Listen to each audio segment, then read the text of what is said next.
I'm here today with a heart full of joy as I tell you a story that completely changed my life. My name is Omar Hassan, I'm 23 years old, and I now live in Toronto, Canada. But this story begins far from here, in Amman, Jordan, where I was born and raised.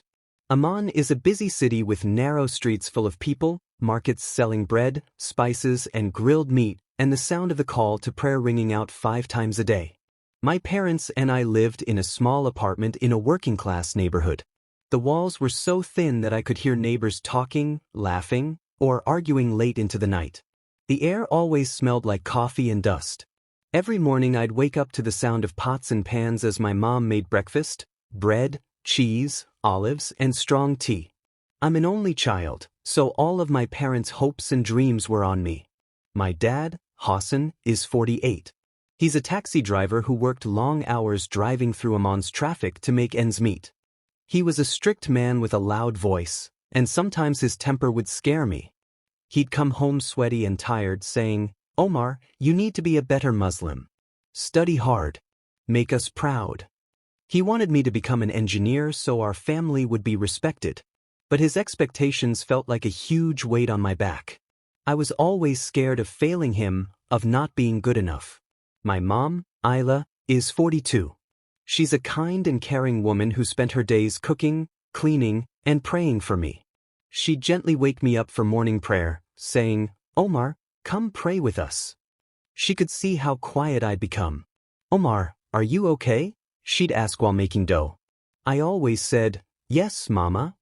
But the truth was, I wasn't okay. I was afraid to admit that I felt empty inside, unsure if Allah was pleased with me, and even unsure if I believed anymore. I was studying engineering at university, but it was tough. I constantly worried about my grades and felt like I was going to fail. At night I'd lay in my bed staring at the cracked ceiling, my heart racing. I prayed, asking if Allah was listening, if He cared. But I never felt an answer, just silence. That silence made me feel even more alone. My dad would be snoring in the next room, my mom whispering prayers, and I'd wonder if I was the only one feeling this lost. At university, I didn't fit in. Some students didn't care about faith and would skip prayers to hang out, smoke shisha, and joke about girls. Others were very strict and judged me if I missed a prayer or forgot a small religious rule. One time, I was so stressed about an exam that I forgot I was supposed to fast. I ate something, and a guy named Khalid saw me. He looked at me with disgust and said, "Omar, you're a bad Muslim. You'll answer to Allah." His words hurt deeply, even though I didn't mean to mess up. I started avoiding people, staying to myself out of fear of being judged. My best friend, Yusuf, was 24. He was relaxed, didn't take religion too seriously, and always tried to make me laugh. We'd sit on the steps outside the engineering building, drinking soda, and he'd say, "Omar, chill. Allah isn't going to throw you in hell over one missed prayer." I'd smile, but his words didn't comfort me. I wanted to feel close to God, to feel peace, but I didn't know how. Sometimes Yusuf would drag me to the market where we'd buy cheap falafel sandwiches and watch the street vendors. Those were the few times I felt a little lighter, but the heavy feeling always came back. One day, I was in class but couldn't focus. The professor was talking about structural design, but my mind was filled with worry, my dad's pressure, my mom's concern, my own doubts. A girl in my class named Mayim noticed. She was 21 and quiet. She always wore a small necklace with a cross, which stood out because Christians are rare in Jordan. Some students whispered about her, calling her different, but she was always kind to me. After class, she came up to me and said softly, "Omar, you look upset. God sees your heart." That confused me. In Islam, we were taught to follow rules: pray, fast, give charity. We didn't really talk about the heart. I mumbled, "Thanks," and walked away. But her words stuck with me. That night I couldn't sleep. I picked up my phone and searched, "God sees the heart." I found a Bible verse, not from the Quran, that said, "The Lord looks at the heart." It was from a book called 1 Samuel. That verse made me curious. I had never read the Bible. If my father knew I was even looking at it, he'd be furious. But I couldn't stop thinking about it. What if God really cared more about my heart than just my actions? What if faith was more than rules? I tried to ignore those thoughts, telling myself I was being silly. I was Muslim. I had to keep praying, studying, and trying to be good. But deep down I was breaking. I couldn't carry the weight anymore. Something was about to happen that would change everything. It was a hot day in Amman in 2023, a few weeks after Mayim spoke to me. I was walking home from university, my backpack full of books, my head full of stress. The streets were crowded, vendors shouting, kids running, and cars honking. The air was thick with heat, and I hadn't eaten or drunk anything all day because I was fasting for a religious holiday. I had stayed up late studying for a big exam. I was tired, hungry, and dizzy. My father's voice echoed in my mind, "Omar, make us proud." I felt like I was failing everyone. My father, Allah, myself. My chest felt tight. My breathing got hard. I told myself, just make it home. But as I turned into a narrow street near the market, my vision blurred, and my legs gave out. I tried to grab a wall but missed and fell hard. My head hit the ground and pain shot through me. People started shouting. A woman in a hijab knelt beside me, crying out for help. A man called for a doctor, and a kid ran to get water. I could hear them, but it all felt far away, like I was underwater. Then everything went black. I thought I was dying and I was terrified. I wasn't ready to meet Allah. I hadn't been good enough. I had doubts, I missed prayers, I ate by mistake during Ramadan. I thought, this is it? I'm going to hell. When I opened my eyes, I wasn't on the street anymore. I was in a dark, terrible place. I knew it was hell. The air was filled with smoke that burned my throat. The ground was hot like fire, and I could feel it through my shoes. Screams filled the air, painful, heartbreaking screams. Flames were everywhere, and the smell of burning made me sick. I looked around and saw people I knew in the flames, even an imam from my mosque named Sheikh Ahmed. He used to be very strict, always preaching about rules. But now he was burning, his face twisted in pain, yelling, "I was wrong, Omar. The rules didn't save me. You'll end up here too if you don't find the truth." I was in shock. I thought he was so righteous. Then I saw myself in the fire, screaming in pain, saying, "I never found peace." I saw a future where I kept trying to be good enough through Islam, but it wasn't enough. I ended up in hell, full of fear and pain. I saw my funeral. My dad stood by my grave saying, "He failed us." My mom was crying, saying she should have helped me. I dropped to my knees, crying, the heat burning me. I begged, "Allah, please save me." But the darkness got worse. The screams got louder. I thought about all my prayers, my fasting, the rules I followed. Why wasn't it enough? I saw every moment of my life when I felt lost and anxious. I believed I was being punished forever. Then, suddenly, a light appeared in the distance. Small at first, like a star. But it got brighter. The flames started to fade. The screams grew quiet. I felt warmth, not burning but comforting. I looked up, my heart pounding with hope. The light came closer and I saw a man standing in it. He was glowing. His clothes were shining white, and his face was full of love. I knew right away it was Jesus. I was confused. I thought, I'm Muslim. This can't be right. I'm supposed to see Allah, not Jesus. But Jesus spoke. His voice was calm and strong, like it could silence a storm. He said, "Omar, I am the way, the truth, and the life. No one comes to the Father except through me." His words hit me hard. I couldn't look away. He saw everything about me, my pain, my fears, and still loved me. Jesus stepped closer and showed me his hands. I saw deep scars from nails. He pointed to his side where a spear had pierced him. He said, "I died for you, Omar, to give you peace and eternal life." I began to cry, tears pouring down my cheeks as I felt a kind of love I had never known before. It wasn't like the love I tried to feel in my prayers to Allah. It was something alive, something real. It felt like this love was holding me up. Jesus reached out and took my hand, and suddenly, the darkness disappeared.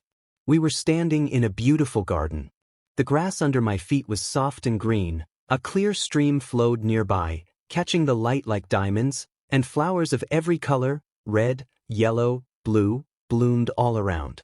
The air smelled sweet like jasmine, and birds were singing such beautiful songs I wanted to stand there listening forever.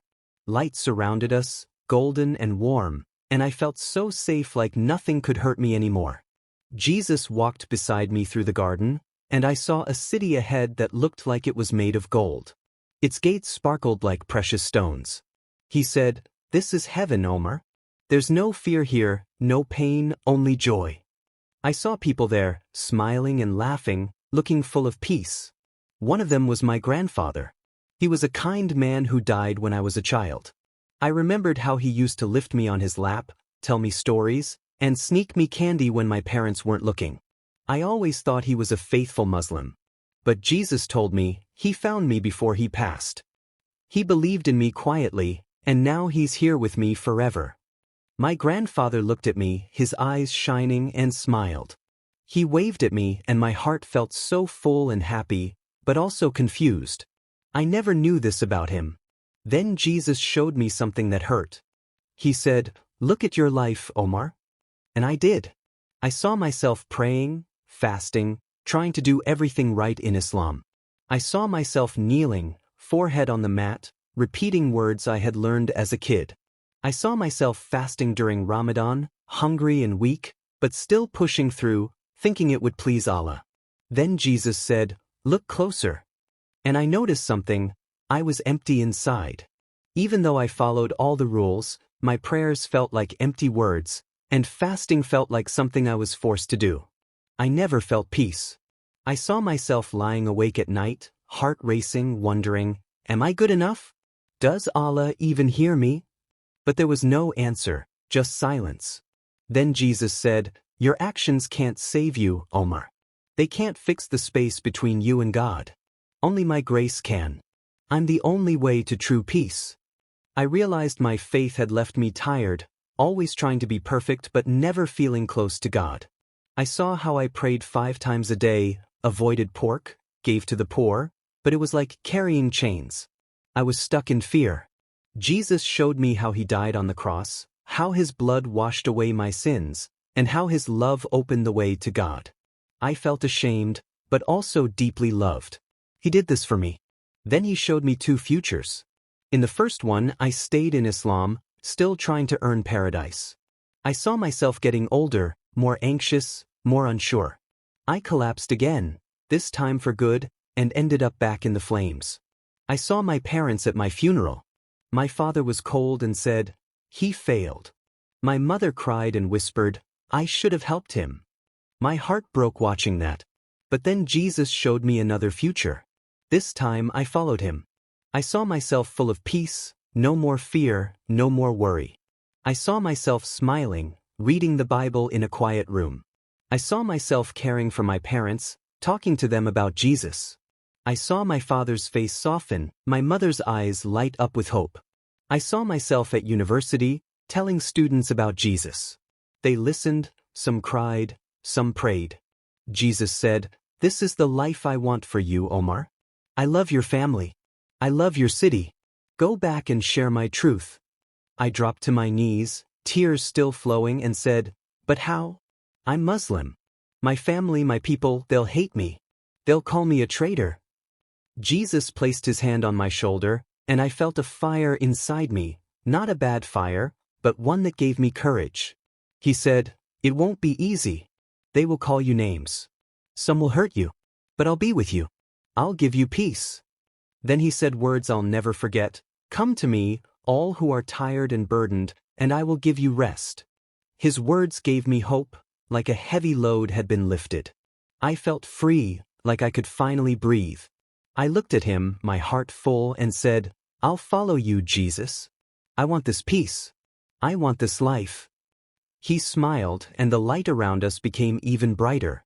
I saw the garden again, the stream, the flowers, and I knew I'd never forget it. Jesus said, "Go back, Omar. Be my light in the darkness." I nodded, willing to do whatever he asked, even if it cost me everything. I had seen hell. I had seen heaven. And I had seen the truth. Jesus was the only way, and I was ready. I woke up in a hospital room in Imam'S. Machines were beeping around me. My head ached, and my body felt weak, like I'd been asleep for days. The light above me was too bright. I opened my eyes slowly and saw my mother, Isla, sitting by my bed. Her face was pale, and her eyes were swollen from crying. She held my hand so tightly it hurt a little. When she saw I was awake, she gasped, "Omar, you're awake. Thank God." She started crying again, but this time with joy. She kissed my forehead, her hands shaking. I tried to sit up, but my head spun, so I lay back down. "What happened, Mama?" I asked. She wiped her tears and said, "You collapsed in the street, Omar. You hit your head badly. There was blood everywhere. People called for an ambulance, and they brought you here. The doctors said you were out for hours. They didn't think you'd wake up. It's a miracle, Omar, a miracle." I looked at her, my heart racing, and said, "Jesus saved me, Mama." She froze, eyes wide, still holding my hand. "What do you mean, Omar?" she asked, her voice trembling. "You were calling for Allah when you fell. That's what people said." I took a breath, my throat dry, and began telling her everything: how I saw hell, how I saw myself burning, how my anxiety was like fire, how the Imam screamed that the rules didn't save him. I told her how Jesus came to me, how he showed me his wounds, how he took me to heaven and showed me Grandpa, who believed in him in secret. I told her how Jesus showed me that my faith in Islam was hollow, how my prayers and fasting never brought peace, and how he showed me two paths, one that led to hell, one that led to peace with him. Jesus told me he's the only way, Mama. He told me to share his truth. My mother listened, her face a mix of fear and confusion. She kept glancing at the door like someone might hear us. When I finished, she whispered, "Omar, be careful. Your father won't accept this. He'll be furious. And the people from the mosque, they'll call you an apostate. You know what that means here." I nodded, my heart heavy. But I felt peace inside, a kind I'd never felt before. "I know, Mama," I said, "but I can't hide this. It's the truth." Just then my father, Hassan, walked in. He had been talking to a doctor and caught the last part of what I said. His face turned red, his eyes narrowed. "What are you saying, Omar?" he shouted. "Jesus? Apostate? What nonsense is this?" His voice was so loud that a nurse peeked into the room. I tried to speak, my voice shaky. "Papa, I saw hell. I saw myself there. Jesus came to me. He showed me the truth. He's the only way." My father slammed his hand on the wall, making me jump. "You're sick," he yelled. "You hit your head. Now you're confused. You're Muslim, Omar. We raised you that way. Stop this before you shame our family." My mother started crying again, covering her face. "Please, Hassan," she begged. "He just woke up. Let him rest." But my father looked at me, his voice cold. "Forget this nonsense, Omar. I won't let you destroy our family." He stormed out, leaving me and my mother in silence. A few days later, I was discharged. Back at our small apartment, everything felt different. The walls seemed tighter. The air felt heavy. I started reading the Bible on my phone, hiding it from my parents. I'd lock the door, sit on my bed and read about Jesus. His words, his love, his miracles. Each word filled something in me. I'd whisper prayers to him, asking for strength. I felt him near me, like a friend who never left. But I had to be cautious. My father was watching. He noticed every little change. I stopped going to the mosque, saying I was tired from studying, but he didn't believe me. "What's wrong with you, Omar?" he asked. "You used to pray with us. Now you're always in your room." I'd look down and mumble, "I'm just tired, Papa." But he stared at me with hard eyes, like he knew I was hiding something. My mother noticed too, but stayed quiet. She just looked at me with worry while she cooked or cleaned. One day, I messaged Miriam, a Christian classmate. I needed someone to talk to. We met at a park near school, a quiet spot with benches and kids playing. I got there early and sat, watching boys play soccer. Miriam arrived, her small cross necklace catching the sunlight. She smiled and said, "You look better, Omar." I told her everything. My collapse, the vision, how Jesus came to me, and how I wanted to follow him but was scared. She smiled and said, "That's amazing, Omar. Jesus called you just like he called me." My family didn't talk to me for months, but Jesus gave me strength, and he'll give you strength too. She pulled a small Bible from her bag. "Keep reading this. And keep praying. Jesus will lead you." I thanked her. It felt good to have someone who understood. Things at home got harder. My father became more suspicious. "Why don't you pray anymore? Why do you act so different?" he asked one night. He looked at me like I was someone else.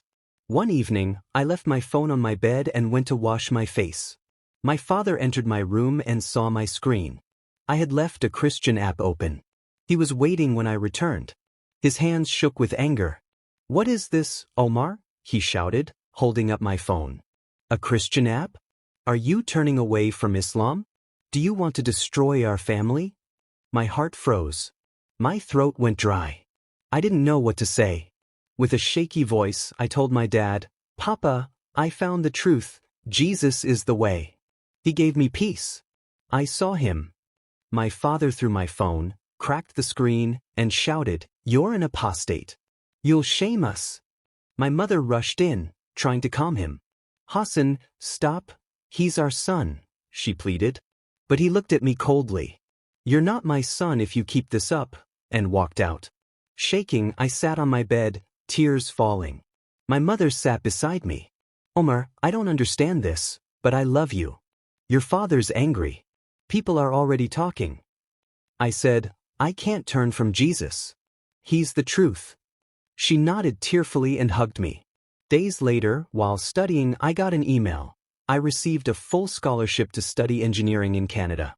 I rushed to tell my parents. My mom smiled, then glanced at my dad. He looked up cold. "Canada? You'll forget Islam. I won't allow it." My mother cried. "Or, you don't go. We'll lose you."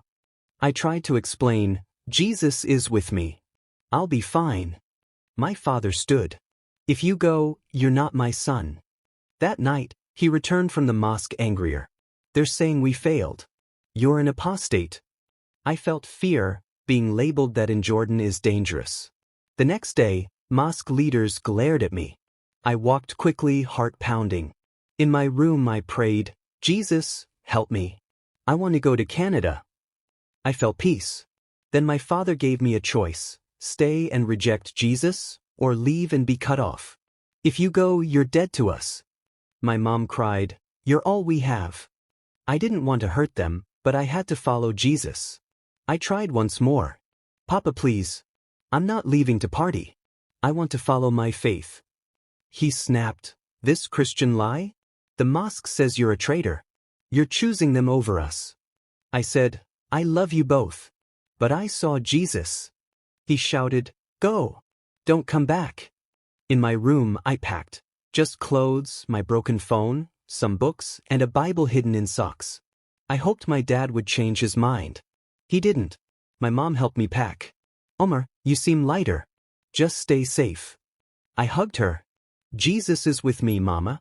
I love you." She held me close. On the day I left, I waited with my bag. No one came. I walked alone to the bus stop, whispered, "Jesus, help me," and boarded the plane. Toronto was cold, big, and unfamiliar. My dorm was small. I read my Bible in secret, watched Christian videos, and felt close to Jesus. One video showed a former Muslim who met Jesus. It gave me hope. I joined a Christian group on campus. At my first meeting, I nervously introduced myself. "I'm Omar, from Jordan. Jesus called me." I shared my story. Sarah smiled. "You're our brother now." They became my new family. We met weekly, praying, singing, studying the Bible. I grew stronger and started sharing with Muslim classmates. Coffee talks turned into Bible study. Ali once cried reading about Jesus forgiving a woman. "Oh, I want this. I feel empty too." One guy gave his life to Jesus. His peace lit up his face. I cried with him. But not all was easy. Muslim students heard. One day, Khaled and others confronted me. "You're spreading hate," he accused. "I'm just sharing the truth," I said. "Jesus saved me." He said, "You're a traitor. We're reporting you. Soon, I got an email from Student Affairs. We support faith, but you're causing problems. One more complaint, you could lose your scholarship. I was scared but remembered. Jesus said he'd be with me. Then Youssef, my best friend in Jordan, called. Your father's in the hospital. His heart. He blames you. The mosque spread lies, and my parents were suffering. I wanted to go back, but it wasn't safe. I whispered, Jesus, help them. That night in my dorm, surrounded by books and my Bible, I felt led to share my story publicly. I turned on my laptop, nervous, and hit record. My name is Omar Hassan. I'm 23, from Amman, Jordan. I was raised Muslim, prayed, fasted, but I felt empty. I prayed to Allah but never felt heard. One day, from fasting and stress, I passed out and died for a few minutes. I saw hell, fire, fear, and Imam'S screaming. He said rules couldn't save him. Then Jesus appeared. His light pushed the darkness away. He showed his scars. I died for you, Omar, he said. He showed me heaven, rivers, gold streets, my grandfather, who had believed in secret. Jesus said, only my grace can save. I'm the way. I saw two futures, one in hell, the other free with Jesus. I chose him. I continued, my dad called me an apostate. I got a scholarship to Canada. Here I found peace, Christian friends, a Bible group. Ali gave his life to Jesus. But I was reported. The university warned me. I was scared but won't stop. Back home, my father's still angry. But I pray they find Jesus. I ended with a prayer. Jesus, touch every heart watching this. Heal my father. Help others find you. Amen. Then I said, will I reconcile with my father? I don't know. But I trust Jesus. Share your story, I'd love to hear it. I posted the video. Moments later, my phone buzzed. Maya messaged from Jordan. People are hearing your story. They're curious. But be careful. The mosque is still watching. My heart was full, grateful, but still praying. Jesus, protect my family.